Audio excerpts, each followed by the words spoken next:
Bonsoir Nick. Alors, on a assisté aujourd'hui à une représentation d'à peu près 1h10 de Petit 3000. Est-ce que tu peux nous dire en une phrase, c'est quoi le Petit 3000? Est-ce que c'est la résistance à travers la danse de l'art ou bien c'est la danse à travers la barrière de deux mondes? Moi, le Petit 3000, c'est un temps plaidoyer pour le retour à la connexion avec les valeurs ancestrales. Et à travers les femmes, grâce à un médium qui s'appelle la danse, un médium qui vit dans notre quotidien, qui nous accompagne au quotidien. Et les Petits 3000, c'est tout simplement ce plaidoyer de l'afrofuturisme à travers la reconnexion en racine.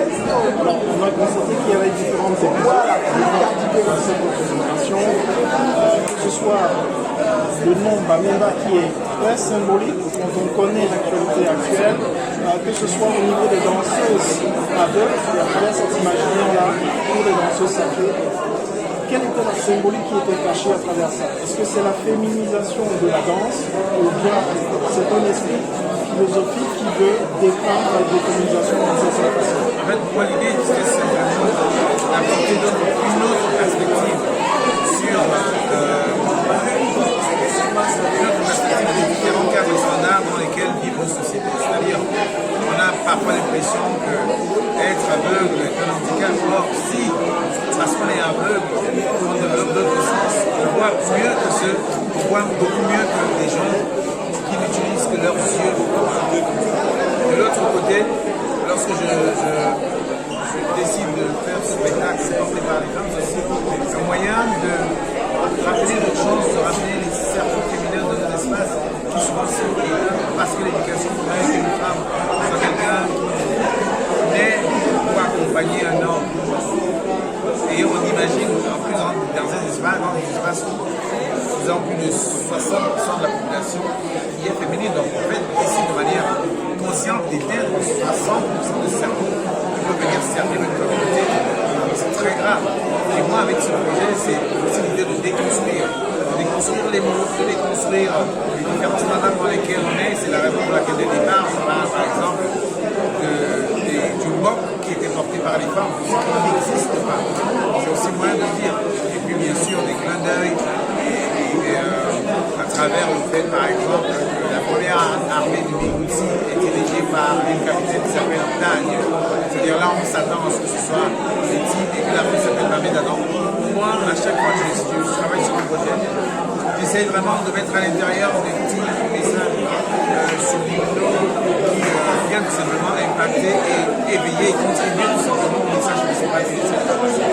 Alors, on va terminer par cette question. On constate qu'il y a des danseuses qui viennent de 4 pays, Namibie, Tanzanie, Rwanda, Burundi et le Cameroun également.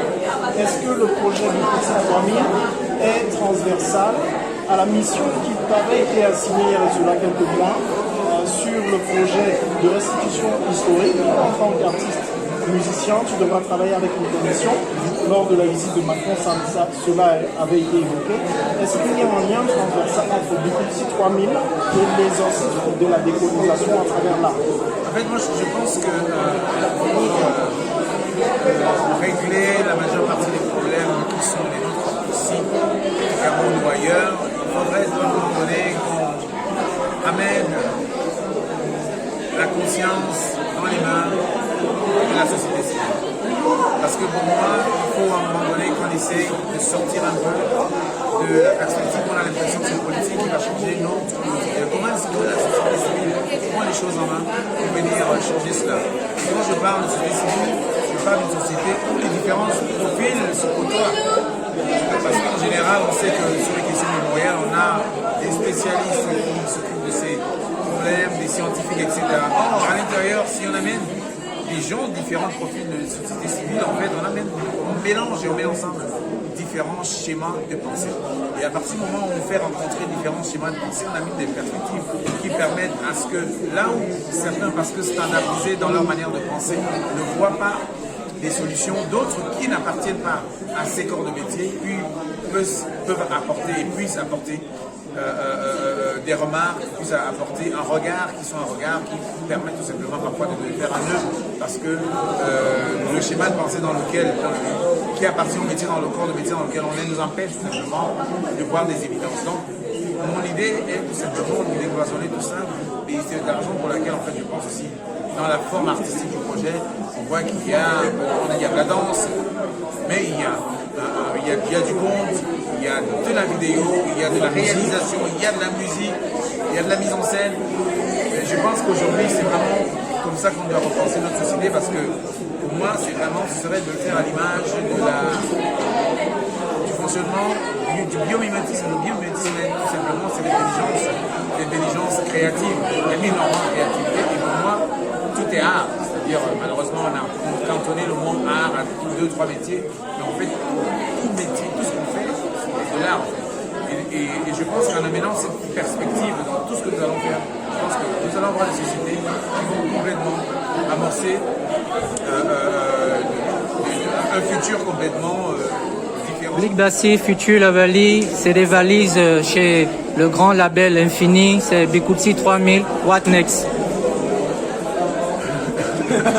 En fait, me considérant comme un artiste pluridisciplinaire, j'essaie vraiment de multiplier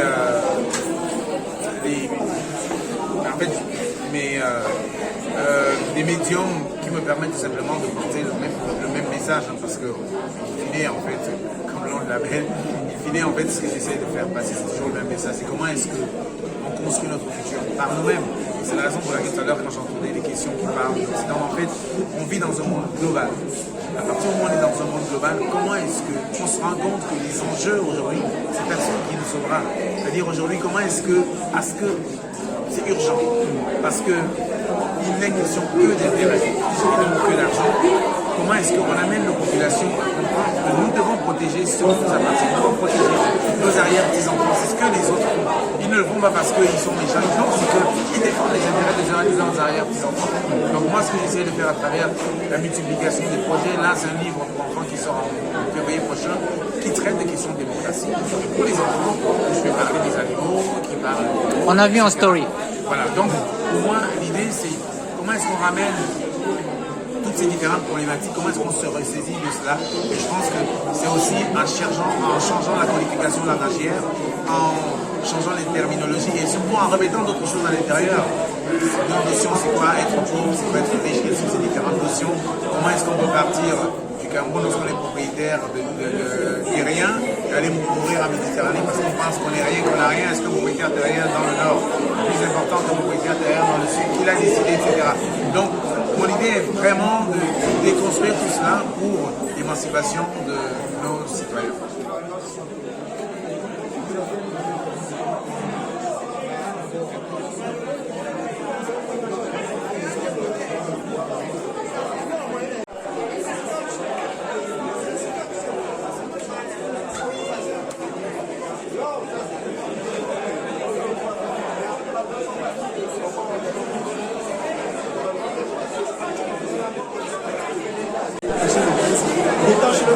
Voilà, détacher le prince.